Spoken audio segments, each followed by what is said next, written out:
Hello students, welcome everyone, channel welcome সকলকে। আমরা class 12 এর সরলরেখার প্রবলেম সলভ করছি। ক্লাস 12 এর সরলরেখার এর আগের ক্লাসে আমরা 4D শুরু করেছি, কারণ সরলরেখার অনেকগুলো পার্ট আছে, 4A 4B 4C 4D করে 4E পর্যন্ত আছে। এখন আমাদের 4D চলছে। এর আগের ক্লাসে আমরা 4D থিওরি আলোচনা করেছি এবং বহু বিকল্প যে প্রবলেমগুলো ছিল সেগুলো সলভ করেছি। এরপর অতি সংক্ষিপ্ত নেই, ডাইরেক্ট সংক্ষিপ্ত আজকে আমরা 1 থেকে শুরু করব। ঠিক আছে, দেখো বলে রাখি, ক্লাস 9 থেকে ক্লাস 12 এর ম্যাথের সম্পূর্ণ সলিউশন আমাদের চ্যানেলের প্লেলিস্টে পেয়ে যাবে। তো যে কোনো প্রবলেম হলে তোমরা প্লেলিস্টে গিয়ে তার সলিউশন দেখতে পারবে। ঠিক আছে, শুরু করছি আজকের ক্লাস।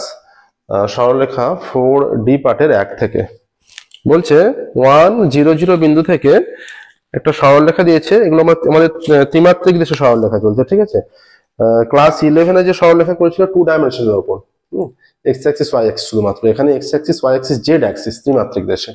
ধরো এখানে একটা পয়েন্ট আছে যেটা বলেছে 1 0 0, সেখান থেকে এই একটা সরলরেখা, চিত্রটা 2 ডাইমেনশনের মতো লাগবে। এর উপর এই সরলরেখাটার সমীকরণ বলা আছে, এত বিন্দু থেকে এই সরলরেখার দূরত্ব নির্ণয় করতে বলেছে এবং অঙ্কিত লম্বটির পাদবিন্দু স্থানাঙ্ক আর লম্বটির সমীকরণ। এটা যদি মনে করো এ বিন্দু হয়, এটা যদি বিসি সরলরেখা হয়, এটা যদি ডি বিন্দু, এই বিন্দুটার স্থানাঙ্ক চেয়েছে আর এই সরলরেখার সমীকরণ বলে দিয়েছে, আর এডি সরলরেখাটার সমীকরণও চেয়েছে। ঠিক আছে, তাহলে এই স্থানাঙ্ক আর এডি সরলরেখার সমীকরণ চেয়েছে, আর এই যে এডি এর দূরত্বও চেয়েছে।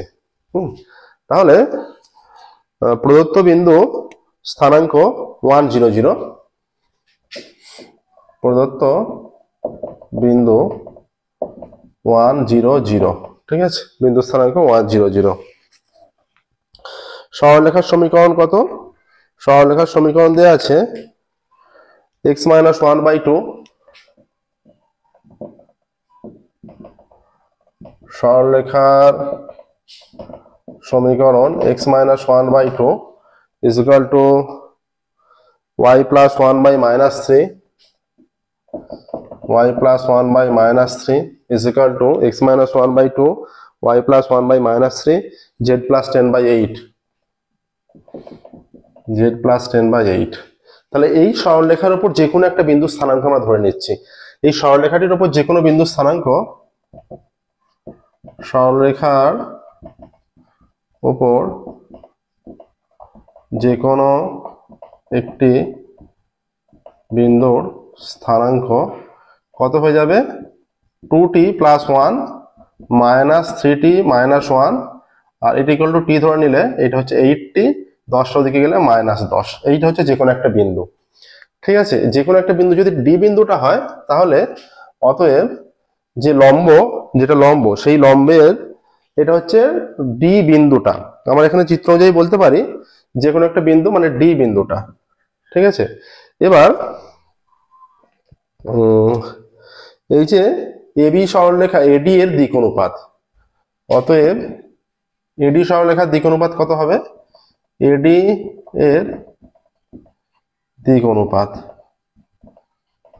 এডির দিক অনুপাত, ডি বিন্দু স্থানাঙ্ক জানি, এ বিন্দু স্থানাঙ্ক জানি, তাহলে এটা হয়ে যাচ্ছে 2t - 1 -1 minus 3t - 1 -0 আর 8t - 10 -0, অর্থাৎ কত হচ্ছে? অর্থাৎ 2t - 2 minus 3t - 1 আর 8t - 10। ঠিক আছে, এইটা। আচ্ছা, এবার যেহেতু দেখো, যেহেতু এবি, যেহেতু এডি পারপেন্ডিকুলার টু বিসি, এর দিক অনুপাত জানি আর বিসিরও দিক অনুপাত দেওয়া আছে, বিসি সরলরেখার সমীকরণ দেওয়া আছে এইটা। তাহলে কি হয়ে যাবে? যেহেতু এইটা, তাহলে 2 into 2t - 2 plus -3 into -3t - 1 plus 8 into 8t - 10 is equal to 0 হবে। ঠিক আছে, তাহলে এখানে হয়ে যাচ্ছে বা 4t - 4 plus 9t plus 3 plus 64t minus 8 10 80 is equal to 0। 4, তাহলে কত হচ্ছে দেখো, 64 আর 9, 64 4 68, 68 আর 9 77, 77টি এখানে হয়ে যাচ্ছে 80 আর 4 84, 84 প্লাস 3 মাইনাস 81 হয়ে যাবে 0। তাহলে টি ইজ ইকুয়াল টু হয়ে যাচ্ছে 81/73, এরকম চলে আসছে। টি ইজ ইকুয়াল টু হয়ে যাচ্ছে 81/73। এবার দেখো কি বলছে এখানে,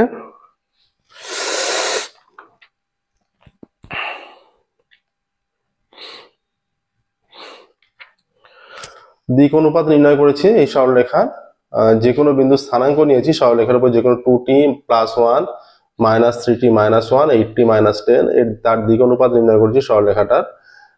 2t, আচ্ছা এইখানটা গন্ডগোল হয়েছে, দেখো এইটা 2t + 1 ছিল, +1 ছিল, আমরা -1 নিয়েছি, তাহলে এটা কি হয়ে যাবে -1, তাহলে এটা শুধুমাত্র 2t হবে, শুধুমাত্র 2t হবে, এটা শুধুমাত্র 2t হবে, 2t এইখানটা আমাদের মুছতে হবে, এটা সামান্য এদিক ওদিক হয়ে গেলেই সম্পূর্ণ সলিউশনটাই চেঞ্জ হয়ে যাবে। অতএব এটা 4t + 9t + 3 + 64t - 80 = 0।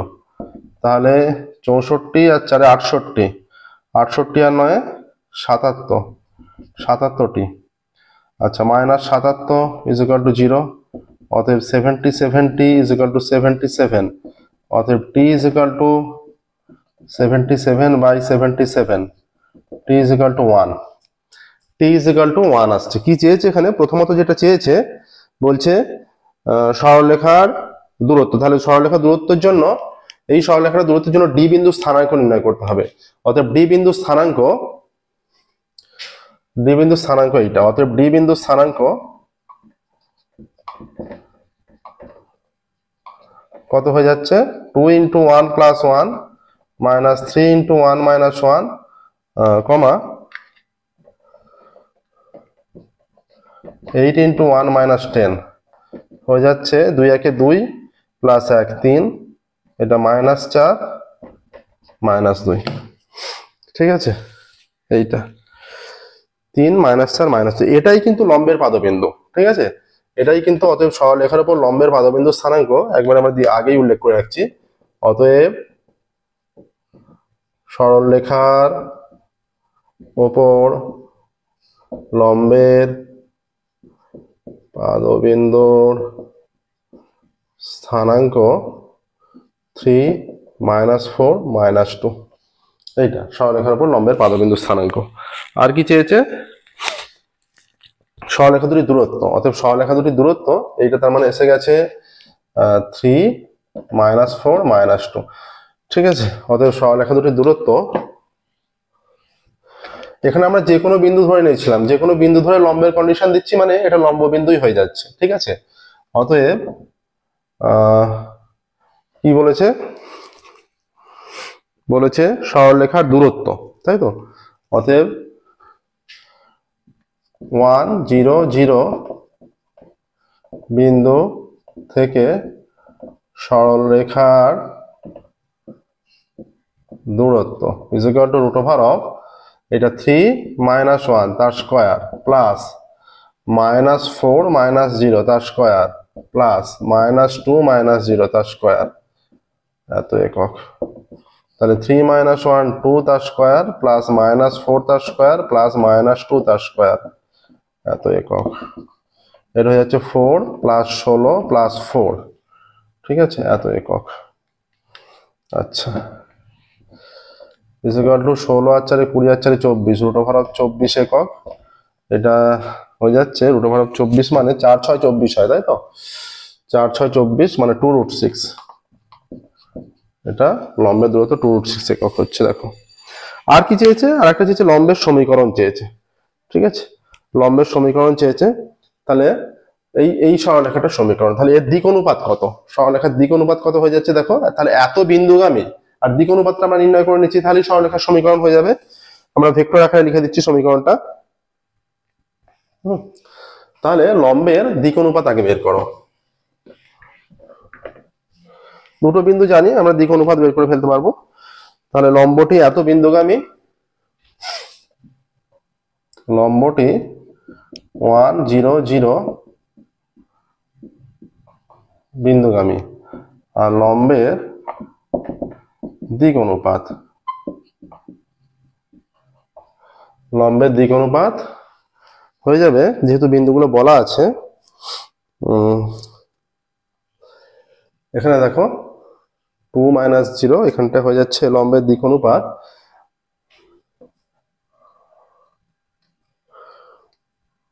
3 - 1 দিক অনুপাত 3 - 1 -4 -4 -0 -2 -0, অর্থাৎ কত হচ্ছে দিক অনুপাত 2 -4 -2, এইটা আসছে দেখো, ঠিক আছে, 2 -4 -2। তাহলে এটাকে আমরা লিখতে পারি, অর্থাৎ 1 -2 1 -2 -1, অর্থাৎ লম্বের সমীকরণ মানে এই লম্বটা এডির সমীকরণ, তাই তো, এডির সমীকরণ আর ভেক্টর ইজ ইকুয়াল টু এত বিন্দুগামী, তার মানে বাকি দুটো জিরো, শুধু আই ক্যাপ হয়ে যাবে, প্লাস একটা কনস্ট্যান্ট এখানে আমরা ইউজ করেছি টি, আমরা এখানটা এস লিখছি, এস টি ইউজ করে নিচ্ছি যেহেতু আমরা এস লিখছি লম্বের সমীকরণ, হ্যাঁ, প্লাস এটা I cap -2 J cap K cap, এটা আসছে দেখো লম্বের সমীকরণ, ঠিক আছে। এবার 2-এরটায় যাবো, 2-এরটা কি বলেছে নেক্সট দেখো, 2-এরটা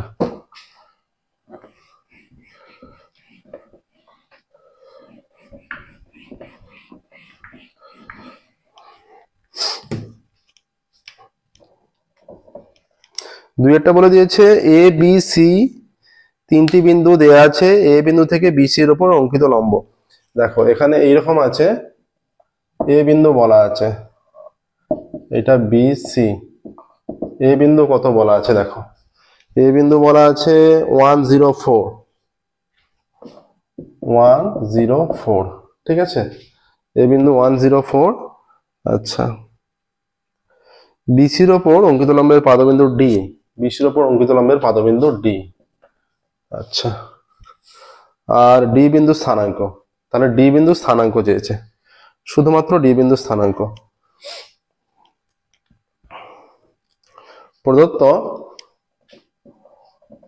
প্রদত্ত এ কত 104, বি কত এ 104, বি 0 -11 3 এবং সি 2 -3 1,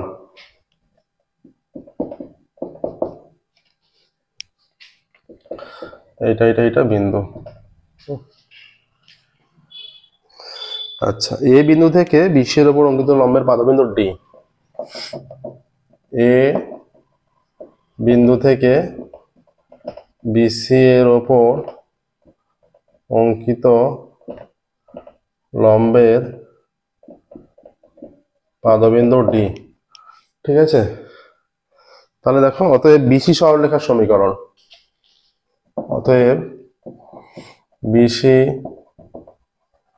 সরলরেখার সমীকরণ, এটা কি হয়ে যাবে, এক্স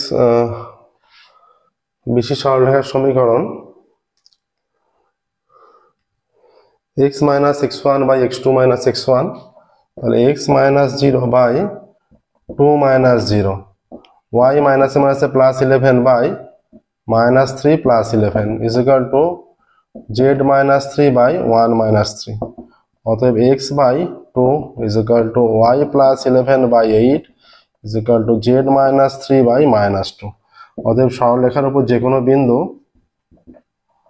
সরলরেখার উপর যে কোনো বিন্দু, সরলরেখার উপর যে কোনো বিন্দু টি, টি একটা প্যারামিটার যদি হয়, 2t 80 - 11 -2t plus 3, এটা যে কোনো, এবার এটা যদি লম্ব হয়, তাহলে লম্বের পাদবিন্দু নির্ণয় করব, এটা যদি লম্ব হয় লম্বের পাদবিন্দু,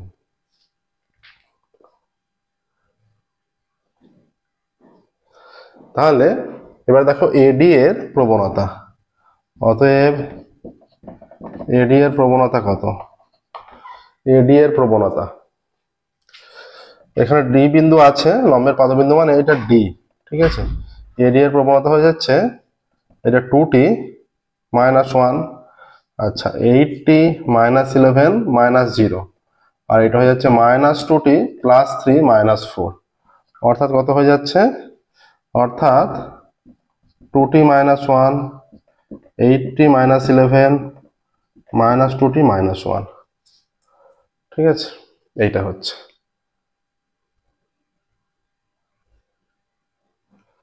আচ্ছা, যে এবার দেখো যেহেতু এডি বিসি এর উপর লম্ব, যেহেতু এডি লম্ব বিসি, তাহলে যেহেতু এডি লম্ব বিসি 2 × 2t -1, এটা 8t -11 প্লাস -2 -2t -1 = 0, ঠিক আছে, 4t -2 plus 64t -88 plus 4t +2 = 0। এবার দেখো এখান থেকে আমরা টি এর কত মান পাচ্ছি, দেখো টি এর মানটা পেয়ে গেলে এখানে হচ্ছে 4t 4 4 8, 64 আর 8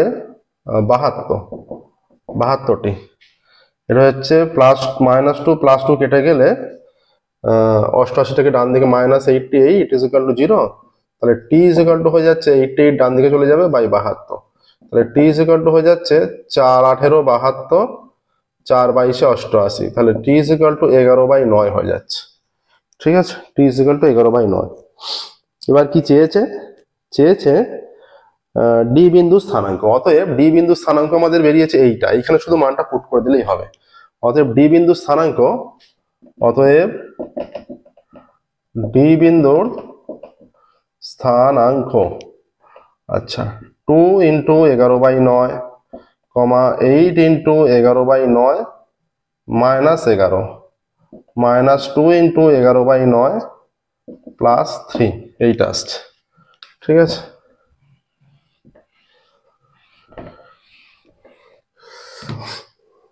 তাহলে এখানে হয়ে যাচ্ছে 22/9, আচ্ছা এইটা 88/9 -11, এইটা -22/9 +3, এটা হয়ে যাচ্ছে 22/9, 9 লসাগু 9 × 99, তাহলে মাইনাস দিয়ে মান চলে আসছে -11/9, 99 থেকে 88 বিয়োগ করলে 11 হবে, ঠিক আছে, কমা এটা 3 9 27, 27 থেকে 22 বিয়োগ করলে 5/9, ঠিক আছে, 22/9 -11/9 আর 5/9, এইটা হচ্ছে স্থানাঙ্ক আসছে। দেখো প্রসেসটা একদম সহজ প্রসেস, সহজভাবে করানো আছে, তোমরা ভালোভাবে দেখলে প্রত্যেকটা অঙ্ক নিখুঁতভাবে বুঝতে পারবে, ঠিক আছে। যে কোনো ডাউট হলে আমরা এগুলো করে রাখছি, যে কোনো ডাউট হলে তোমরা অবশ্যই কমেন্টে জানাবে, বুঝতে কোনো অসুবিধা থাকলে আমরা আবারও আলোচনা করবো। এবার 3 দাগের দেখো,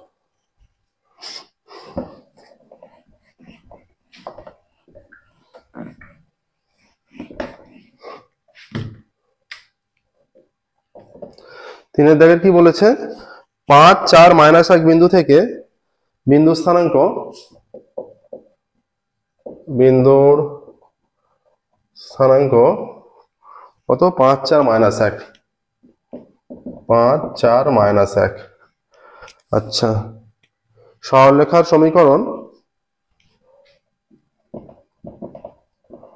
সরলরেখার সমীকরণ r vector = I plus t 2i 9j 5k, 2i plus 9j 5k, ঠিক আছে।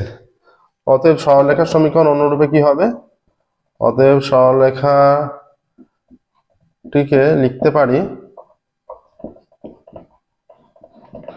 এখানে দেখো এই যে বিন্দুটা হয় শুধুমাত্র i আছে, তার মানে 1 0 0, লিখতে পারি x - 0 বাই, এটা দিক অনুপাত তাই তো সরলরেখাটা, তাহলে 2 = y/9 = z/5, ঠিক আছে, এইটা।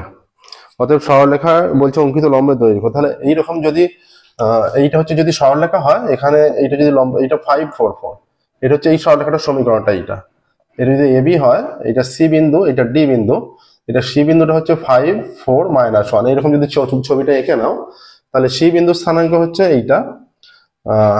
তাহলে সরলরেখার দিক অনুপাত পেয়ে গেলাম এইটা। আচ্ছা, সরলরেখার উপর যে কোনো বিন্দুর স্থানাঙ্ক, সরলরেখার আমরা সেটাকে ডি ভেবে নেব, লম্বর কন্ডিশন দেবো, লম্বর কন্ডিশন দিলে ওটা ডি বিন্দু হয়ে যাচ্ছে। সরলরেখার উপর যে কোনো বিন্দু স্থানাঙ্ক, সরলরেখার উপর যে কোনো বিন্দুর স্থানাঙ্ক ইকুয়াল টু টি হয়ে গেলে, ইকুয়াল টু আমরা এস ধরে নিচ্ছি, এখানে টি আছে যেহেতু, এটা 2s। আচ্ছা, এইটা তো 1 হবে যেহেতু y আছে, x - 1, 2s + 1 9s আর 5s। ঠিক আছে, এটা যে কোনো বিন্দু।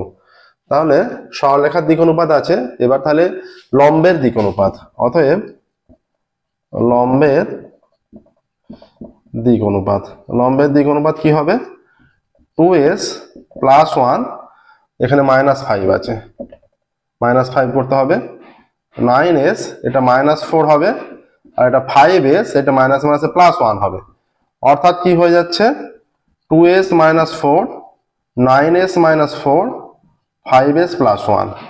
তাহলে যেহেতু সিডি পারপেন্ডিকুলার এবি, যেহেতু এখানে সিডি পারপেন্ডিকুলার এবি, অতএব কি হবে? অতএব এখানে হয়ে যাবে এর দিক অনুপাত দেখো, 2 ইন্টু এইটা 2 into 2s - 4 plus 9 into 9s - 4 plus 5 into এটা 5s + 1 ইজ ইকুয়াল টু 0।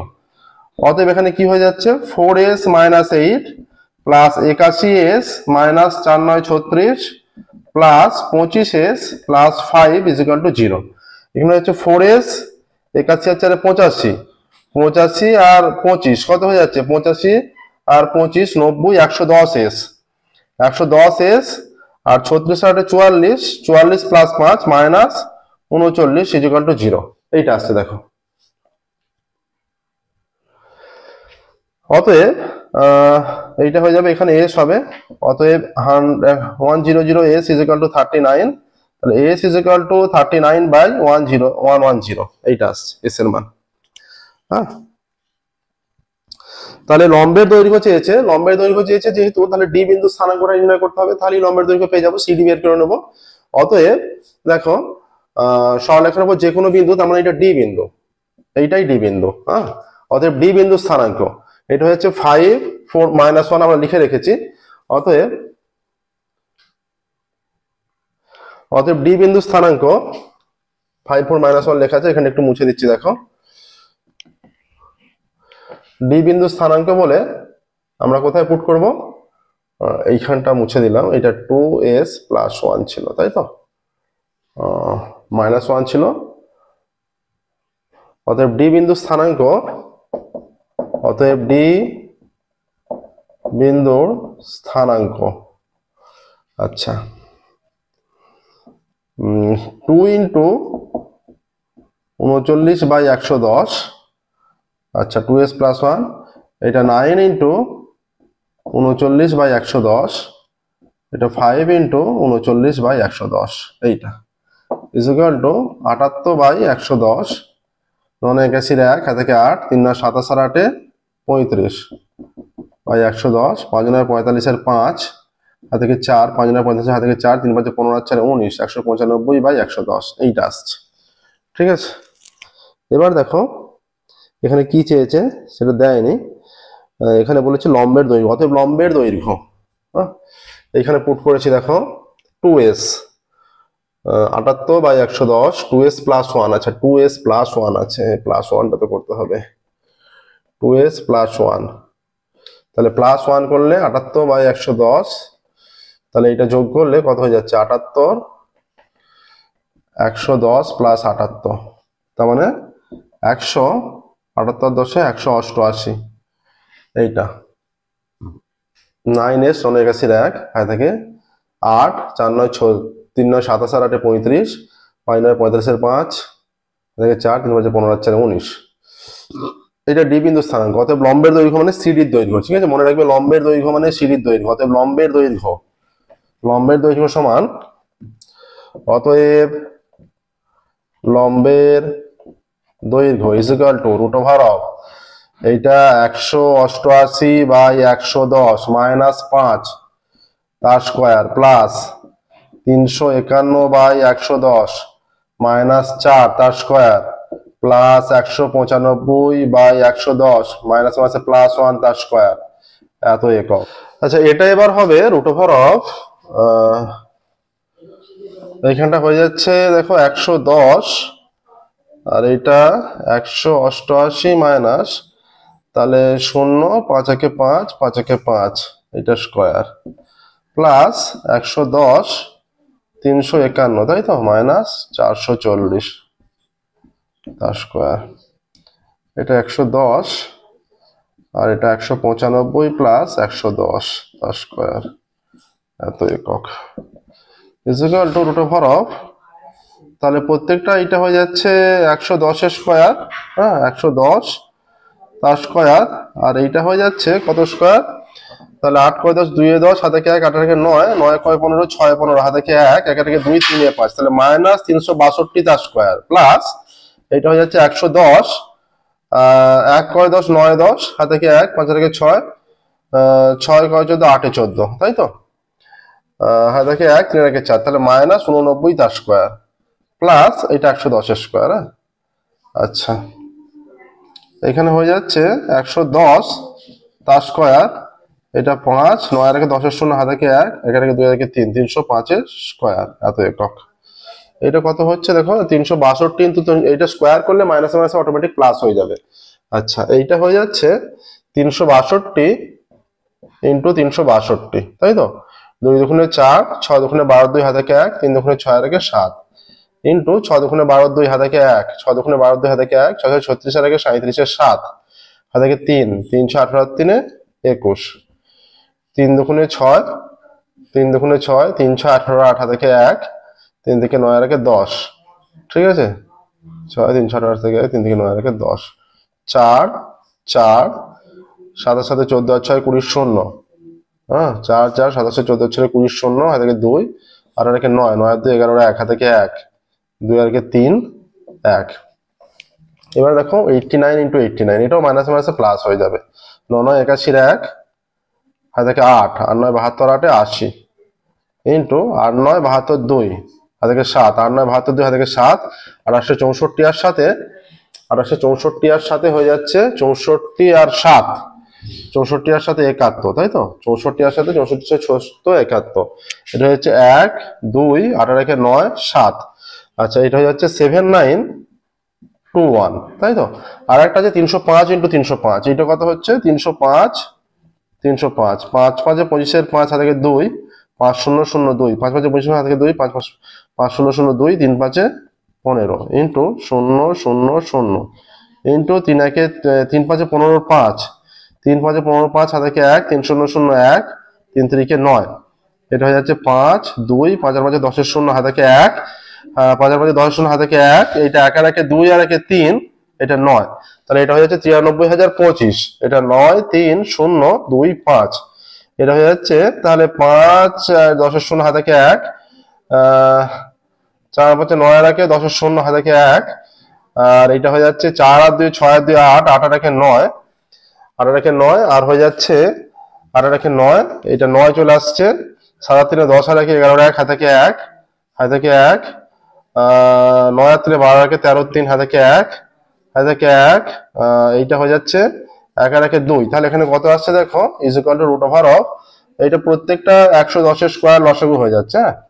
আচ্ছা এখানে চলে আসছে প্রথমটা থেকে এটা হয়ে যাচ্ছে 131044 131044 প্লাস এটা 7921 প্লাস এইটা হয়ে যাচ্ছে 93025 93025 এইটা চলে আসছে এত একক।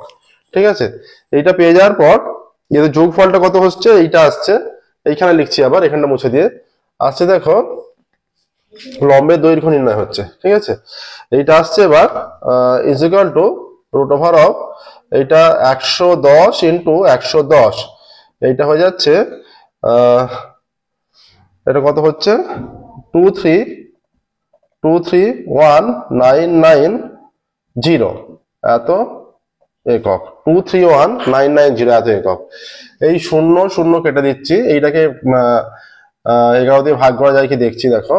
তাহলে এইটা যদি কেটে যায় আমরা ভাবছি 110, যদি কেটে যায় 11 দুগুণে 22, 11 দুগুণে 22, 1 11, 11 1 11। আচ্ছা হ্যাঁ কেটে যাচ্ছে, দুটো সংখ্যা একবারে নামবে 0 9 এত একক। 2109 root over of 2109 by 110, root over of 2109 by 110 একক আসছে, ঠিক আছে। তাহলে এটা হচ্ছে রুট ওভার অফ 2109 বাই 110 একক। দেখো তাহলে 3 অঙ্ক কমপ্লিট হলো, 3 অঙ্ক কমপ্লিট হলো। দেখো 1 2 3 কমপ্লিট হলো। প্রত্যেকটা অঙ্ক একই রকম প্রসেসের, একদম সহজ ইজি অঙ্ক। যদি তোমাদের বুঝতে অসুবিধা থাকে অবশ্যই কমেন্টে জানাবে, আমরা এগুলো পুনরায় আলোচনা করব, ঠিক আছে। তো আজকের ক্লাস আমরা এখানেই স্টপ করবো। আমাদের ক্লাস তোমাদের ভালো লেগে থাকলে ভিডিওগুলো অবশ্যই লাইক করবে, চ্যানেল সাবস্ক্রাইব করবে এবং নোটিফিকেশন অন করবে, যাতে পরবর্তী ভিডিও পাবলিশ করার সাথে সাথে তোমাদের কাছে নোটিফিকেশন পৌঁছে যায়। আচ্ছা আজকের ক্লাস আমরা এখানেই স্টপ করবো, পরবর্তী ক্লাসে এবং 4 দাগ থেকে শুরু করবো। আবারও বলে রাখি, দেখবে ক্লাস 9 থেকে ক্লাস 12 এর ম্যাথের সম্পূর্ণ সলিউশন আমাদের করে দেওয়া আছে। যে কোনো প্রবলেম হলে তোমরা আমাদের প্লেলিস্টে যাবে, প্লেলিস্টে গিয়ে সমস্ত সলিউশন পেয়ে যাবে, ঠিক আছে। আজকের মতো এখানেই স্টপ করছি। Thank you very much everyone.